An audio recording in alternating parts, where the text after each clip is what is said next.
Yoas berumur 7 tahun pada waktu ia menjadi raja, dan 40 tahun lamanya ia memerintah di Yerusalem.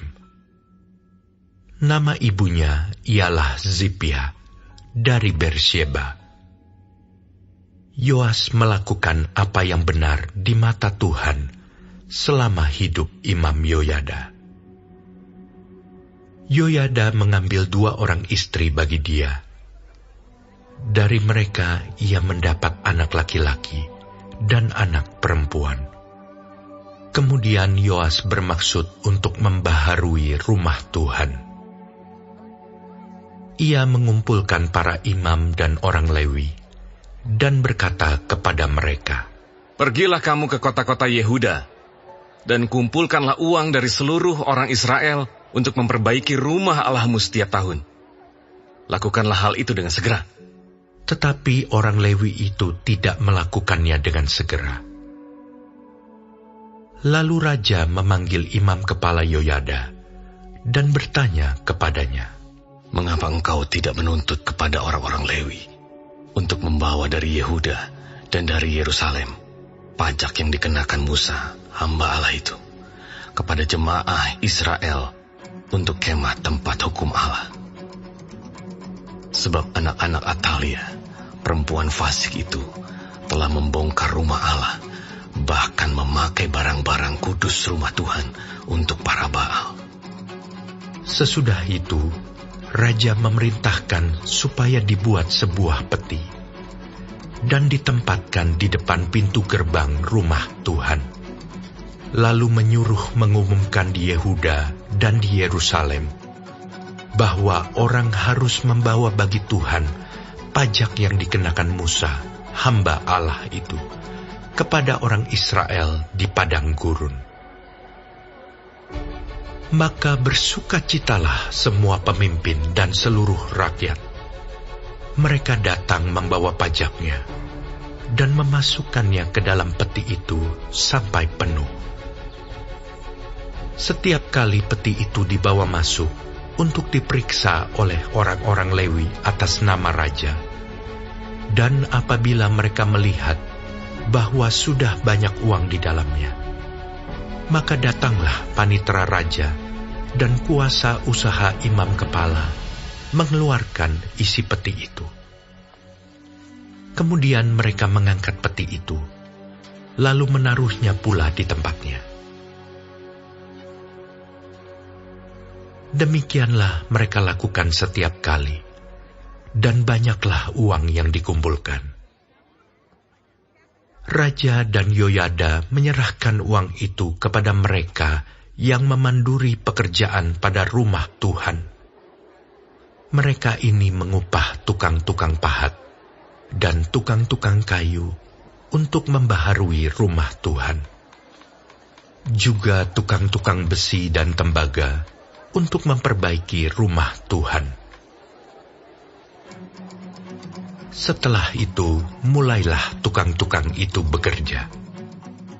Pekerjaan perbaikan maju di bawah tangan mereka. Mereka membangun kembali rumah Allah menurut keadaannya semula dan mengokohkannya. Setelah mereka selesai, mereka membawa uang yang kelebihan kepada Raja dan Yoyada. Uang itu dipakai untuk membuat perkakas-perkakas rumah Tuhan, yakni perkakas-perkakas untuk penyelenggaraan kebaktian, perkakas-perkakas untuk korban bakaran, juga cawan-cawan, dan perkakas-perkakas emas dan perak. Sepanjang umur Yoyada, korban bakaran tetap dipersembahkan dalam rumah Tuhan. Yoyada menjadi tua dan lanjut umur, lalu matilah ia. 130 tahun umurnya ketika ia mati. Ia dikuburkan di kota Daud di samping raja-raja, karena perbuatan-perbuatannya yang baik di Israel terhadap Allah dan rumahnya. Sesudah Yoyada mati, pemimpin-pemimpin Yehuda datang menyembah kepada raja. Sejak itu, raja mendengarkan mereka. Mereka meninggalkan rumah Tuhan, Allah nenek moyang mereka, lalu beribadah kepada tiang-tiang berhala dan patung-patung berhala. Oleh karena kesalahan itu, Yehuda dan Yerusalem tertimpa murka. Namun Tuhan mengutus nabi-nabi kepada mereka, supaya mereka berbalik kepadanya. Nabi-nabi itu sungguh-sungguh memperingatkan mereka, tetapi mereka tidak mau mendengarkannya. Lalu Roh Allah menguasai Zakaria, anak Imam Yoyada. Ia tampil di depan rakyat dan berkata kepada mereka, "Beginilah firman Allah. Mengapa kamu melanggar perintah-perintah Tuhan, sehingga kamu tidak beruntung? Oleh karena kamu meninggalkan Tuhan, Ia pun meninggalkan kamu." Tetapi mereka mengadakan persepakatan terhadap dia. Dan atas perintah raja, mereka melontari dia dengan batu di pelataran rumah Tuhan. Raja Yoas tidak mengingat kesetiaan yang ditunjukkan Yoyada, ayah Zakaria itu, terhadap dirinya. Ia membunuh anak Yoyada itu, yang pada saat kematiannya berseru, "Semoga Tuhan melihatnya dan menuntut balas." Pada pergantian tahun, tentara Aram maju menyerang Yoas dan masuk ke Yehuda dan Yerusalem. Dari bangsa itu, semua pemimpin habis dibunuh mereka, dan segala jarahan dikirim mereka kepada raja negeri Damsyik. Walaupun tentara Aram itu datang dengan sedikit orang, namun Tuhan menyerahkan tentara yang sangat besar kepada mereka, karena orang Yehuda telah meninggalkan Tuhan, Allah nenek moyang mereka. Demikianlah orang Aram melakukan penghukuman kepada Yoas. Ketika mereka pergi daripadanya, mereka meninggalkannya dengan luka-luka berat.